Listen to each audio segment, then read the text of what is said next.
According to Polish officials, Russian military drones crossed over into Polish airspace, mostly from Belarus, at least 19 times last night, prompting NATO fighters to engage at least 3 of these drones to bring them down as Russia continues to escalate its attacks against Ukraine. Now, Poland has since invoked Article 4 of the NATO Charter, which some sensational news outlets and content creators have tried to present as a very frightening development, seemingly because at least most folks have heard of Article 5 of the NATO Charter, or the Mutual Defense Clause. And Article 5, if invoked, could genuinely be a precursor to war. But Article 4, on the other hand, is more like scheduling a conference call among NATO leaders to discuss what happened. Not quite the doomsday development it's being made out to be. Now, Dutch F-35s and Polish F-16s were scrambled last night to mount intercepts against Russian drones that seemed to pose threats to people or property, supported by an Italian Airborne Early Warning and Control System, or AWACS aircraft, and at least one jointly operated NATO refueling tanker. Now, these operations were further supported by American-made and German-sourced Patriot air defense systems that had already been deployed to Poland and placed on high alert for just such a situation. Poland isn't just a member of the NATO alliance, it's worth noting. It also shares eastern borders with Ukraine, the Russian exclave of Kaliningrad, and Russia's ally Belarus. Poland has played a key role in funneling Western support into Ukraine and is currently hosting more than 1 million Ukrainian refugees who fled the fighting. It's also worth noting that Poland plays host to a sizable U.S. military and broader NATO presence, with at least 10,000 American troops already in Poland as part of efforts to shore up NATO's defenses against Russian aggression. Now, Russia, for its part, denies that these 19 drone incursions that took place between 11:30 p.m. and 6:30 a.m. local time last night were even theirs, calling them groundless accusations and describing Poland's response as an anti-Russian frenzy. And that is a bold take from Russia, who seems to be laying the responsibility for this drone incident squarely on its own ally that is supporting their war efforts against Ukraine, Belarus, which is where the majority of these drones originated from.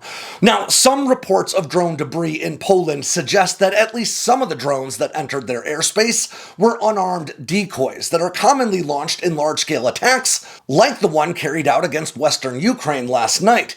And initially, Belarus officials even seemed to indicate that these drones were accidentally sent off course due to electronic warfare being used in the area. And that mostly tracks with previous cases of Russian missiles or drones entering into Polish airspace throughout this conflict. But Moscow's refusal to acknowledge responsibility for these drone incursions has raised the ire of lots of people in the international community. To some, these drone flights seem like a Russian test meant to assess NATO's response and, more broadly speaking, its resolve.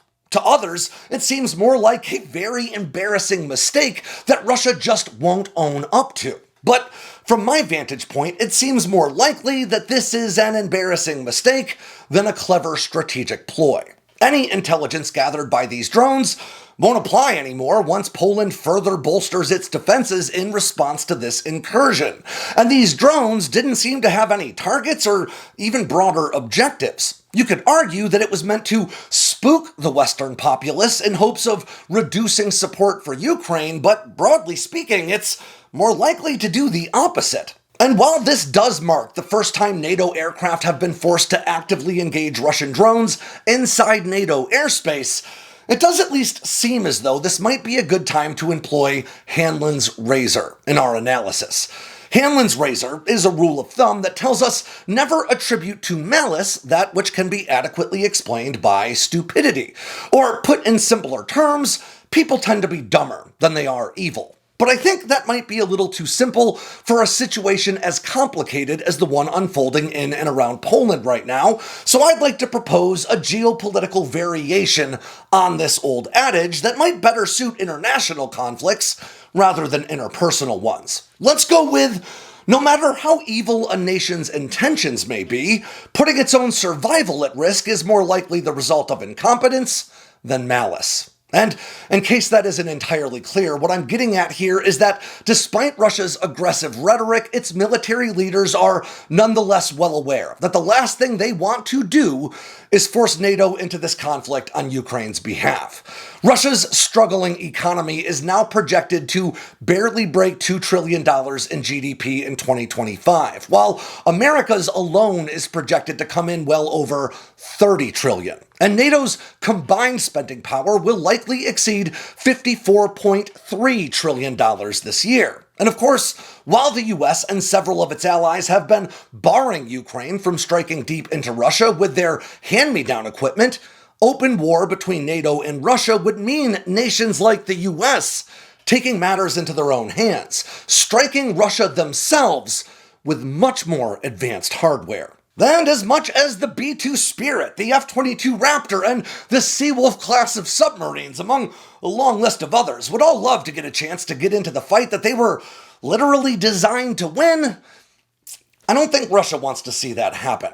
So, for all those creators who've already told you World War III was starting a dozen times this year, this would appear to be yet another false alarm. But it is not a minor issue. It certainly warrants investigation and analysis, and that's why I've got a much deeper dive into this topic that I'll be posting later this week.